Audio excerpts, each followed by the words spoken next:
Hello दोस्तों, आज हम करेंगे रीजनिंग के महत्वपूर्ण प्रश्नों को हल। दोस्तों, ये प्रश्न आपकी परीक्षा के लिए उपयोगी हो सकते हैं और इन प्रश्नों के अभ्यास के माध्यम से आप अपनी परीक्षा की तैयारी को बेहतर कर सकते हो। तो आइए दोस्तों, हम करते हैं आज का पहला प्रश्न। दोस्तों, क्वेश्चन नंबर 11 को करेंगे हम आज, और इस क्वेश्चन को आप पढ़ सकते हो। दोस्तों, इस प्रश्न में लिखा हुआ है कि नीचे दिए गए 5 संख्याओं में से 4 किसी गुण के आधार पर समान है, असंगत संख्या का चयन करें। और दोस्तों, यहाँ पर दिए गए ऑप्शनों में कुछ संख्याएं लिखी हुई है, आप देख सकते हो। ऑप्शन 1 में लिखा हुआ है 72, ऑप्शन 2 में दोस्तों 42 लिखा हुआ है, ऑप्शन जो 3 है यहाँ पर इसमें 152 लिखा हुआ है, और ऑप्शन 4 में दोस्तों 110 लिखा हुआ है, ऑप्शन 5 में 156 लिखा हुआ है। और दोस्तों, आपको यहाँ पर ये देखना है कि इन पांचों ऑप्शनों में से जो 4 ऑप्शन है, यानी कि जो 4 संख्याएं हैं, वो किसी गुण के आधार पर समान है। और जो यहाँ पर इन 5 संख्याओं में से ही एक संख्या ऐसी है, एक ऑप्शन ऐसा है जो अन्य चारों से भिन्न है। वो क्या है दोस्तों? असंगत है, जो इन सब से मेल नहीं खाता है। और दोस्तों, आपको उसी असंगत संख्या का चयन करना है। दोस्तों, आपको इन सभी संख्याओं को समझना होगा कि ये संख्याएं किस आधार पर लिखी हुई है, तभी आप ये पता लगा पाओगे कि इन सभी ऑप्शनों में से कौन सा ऑप्शन जो है वो अलग है। पहले आपको इन सभी ऑप्शनों में समानता देखनी होगी कि ये किस आधार पर बाकी सभी जो ऑप्शन है वो समान है और एक ऑप्शन जो है वो इन सब से अलग है। ठीक है दोस्तों, देखते हैं कि इस प्रश्न को किस तरीके से हल किया जाता है। दोस्तों, आप यहाँ पर 72 को देख रहे होंगे। दोस्तों, ये वर्ग से संबंधित प्रश्न है और वर्ग अगर आपको आते हैं तो आप इस प्रश्न को आसानी से कर सकते हो। दोस्तों, आप यहाँ पर 72 को देखो कि 72 को हम किस तरीके से प्राप्त कर सकते हैं। दोस्तों, आपको पता होगा कि जब हम 9 का वर्ग करते हैं तो क्या आंसर आता है। दोस्तों, 9 का वर्ग करने पर हम 9 गुणा 9 करते हैं और 9 गुणा 9 करते हैं तो हमारा उत्तर 81 आता है। दोस्तों, लेकिन यहाँ पर 72 लिखा हुआ है, तो 72 प्राप्त करने के लिए हमको 81 में से 9 घटाना होगा, और 81 में से जब 9 घटाते हैं तो दोस्तों हमारा आंसर 72 आता है।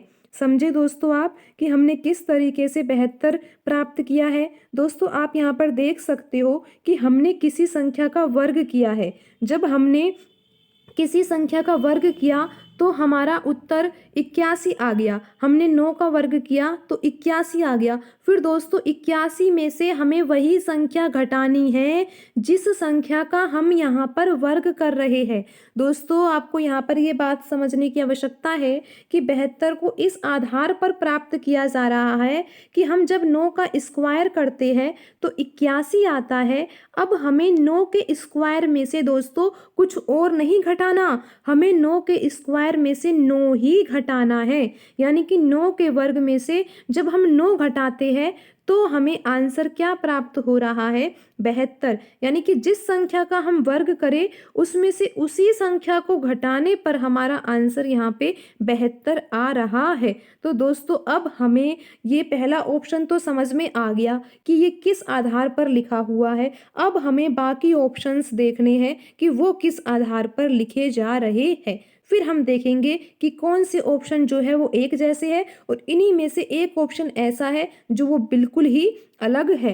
तो दोस्तों, आइए अब हम देखते हैं ऑप्शन 2 को कि ऑप्शन 2 को किस आधार पर लिखा जा सकता है। तो दोस्तों, अब आप यहाँ पर देखोगे कि जब हम 7 का वर्ग करते हैं तो 49 आता है। अब हमको यहाँ पर 42 प्राप्त करना है, तो दोस्तों आपको 49 में से 7 घटाना होगा, और जब आप 49 में से 7 घटाओगे तो ही तो आपको 42 प्राप्त होगा। देखा दोस्तों, आपने आपने यहाँ पर 49 प्राप्त किया तो 49 किसका वर्ग था? 49 7 का वर्ग था, और फिर 7 के वर्ग में से आपने 7 को ही घटाया है। 7 के वर्ग में से 7 को घटाने पर ही आपको यहाँ पर 42 प्राप्त हुआ है। तो देखा दोस्तों, आपने जो ऑप्शन 1 था उसको किस आधार पर लिखा जा रहा था? उसको 9 के स्क्वायर में से यानी कि 9 के वर्ग में से 9 घटाने पर प्राप्त किया जा रहा था, और 42 को कैसे प्राप्त किया जा रहा है? 7 के वर्ग में से 7 को ही घटाने पर 42 को प्राप्त किया जा रहा है।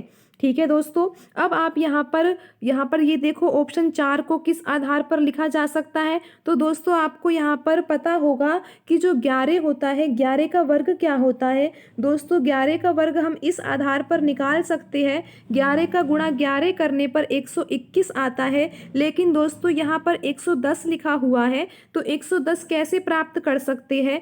जब 121 में से दोस्तों हम 11 को घटाएंगे तो हमें क्या प्राप्त होगा। दोस्तों 121 में से 11 को घटाने पर 110 ही तो प्राप्त होगा। तो आप समझ गए दोस्तों कि जो 110 है उसको हम किस आधार पर प्राप्त कर रहे हैं, 11 का वर्ग करके उसको 11 के वर्ग में से 11 को घटाने पर हमें 110 प्राप्त हो रहा है। 42 को कैसे प्राप्त किया, 7 के वर्ग में से 7 को घटाने पर। 72 को कैसे प्राप्त किया, 9 के वर्ग में से 9 को घटाने पर। अब दोस्तों हमारा काम सिर्फ ये है कि हमें यहाँ पर ऑप्शन 3 और ऑप्शन 5 को पहचानना है कि इनमें से कौन सा ऑप्शन जो है वो असंगत है, यानी कि इस आधार पर वो नहीं लिखा जा सकता। तो दोस्तों पहले हम यहाँ पर ऑप्शन 5 को देखेंगे कि क्या ऑप्शन 5 को हम बाकी जो यहाँ पर ऑप्शन 1, 2 और ऑप्शन 4 की तरह लिखा जा सकता है या नहीं लिखा जा सकता। तो दोस्तों आइए हम यहाँ पर देखते हैं कि यहाँ पर लिखा हुआ है दोस्तों ऑप्शन 5 में 156 लिखा हुआ है, और 156 को आप किस तरीके से प्राप्त कर सकते हो ये आपको यहाँ पर देखना है। तो दोस्तों आप यहाँ पर क्या देखोगे कि जब आप 13 का वर्ग करते हो, दोस्तों 13 का वर्ग क्या होता है, 13 का वर्ग होता है जब हम 13 का गुणा 13 से करते हैं तो 169 आता है। और दोस्तों आप यहाँ पर जब 169 में से 13 को घटा दोगे ना, यानी कि 13 के वर्ग में से 13 को ही घटा देते हो। यही तो कर रहे हैं दोस्तों हम बाकी सभी ऑप्शनों में भी, कि जिस संख्या का हम वर्ग कर रहे हैं उस संख्या के वर्ग में से उसी संख्या को ही घटा रहे हैं, तो हमें ये जो दी गई संख्याएं हैं प्राप्त हो रही है। तो दोस्तों अब यहाँ पर 169 में से जब हम 13 को घटाते हैं तो हमें 156 प्राप्त हो रहा है। और दोस्तों आप यहाँ पर देख सकते हो कि जो ऑप्शन 5 है उसमें 156 ही लिखा हुआ है। तो दोस्तों अब आप यहाँ पर पहचान गए होंगे कि किस आधार पर हमने ऑप्शन 1, ऑप्शन 2, ऑप्शन 4 और ऑप्शन 5 को लिखा है, यानी कि 9 के वर्ग में से 9 को घटा दिया, 7 के वर्ग में से 7 को घटा दिया, 110 के लिए 11 के वर्ग में से 11 को घटा दिया, 156 के लिए दोस्तों हमने क्या किया, हमने 13 के वर्ग में से 13 को घटा दिया। दोस्तों अब हमें ये तो पता लग गया कि यहाँ पर जो ऑप्शन 3 है वही आंसर जो है वो असंगत होगा। लेकिन दोस्तों हमें यहाँ पर ये तो देखना होगा कि 152 को किस आधार पर लिखा जा सकता है। तो दोस्तों अब आप यहाँ पर देख सकते हो कि 152 के पास आस पास कौन सी संख्या जो है वो वर्ग है। तो दोस्तों आप देख सकते हो कि जो 144 होता है वो तो दोस्तों किसका वर्ग होता है, 12 का वर्ग होता है। और जब आप 13 का वर्ग करोगे, 12 के बाद दोस्तों 13 आएगी संख्या, तो 13 का वर्ग जब हम करेंगे तो 169 आएगा।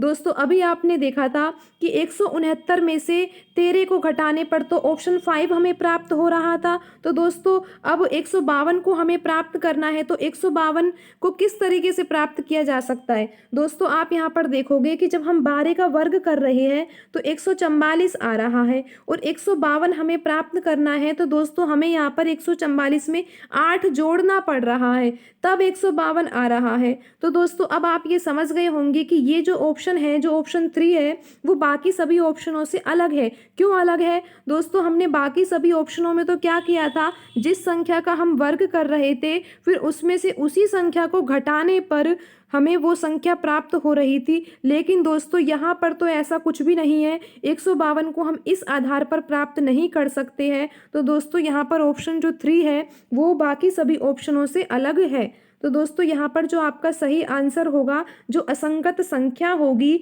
वो कौन सी होगी दोस्तों, ऑप्शन 3 में जो 152 लिखा हुआ है वो आपकी असंगत संख्या होगी। और इसका सही उत्तर भी दोस्तों ऑप्शन 3 ही है।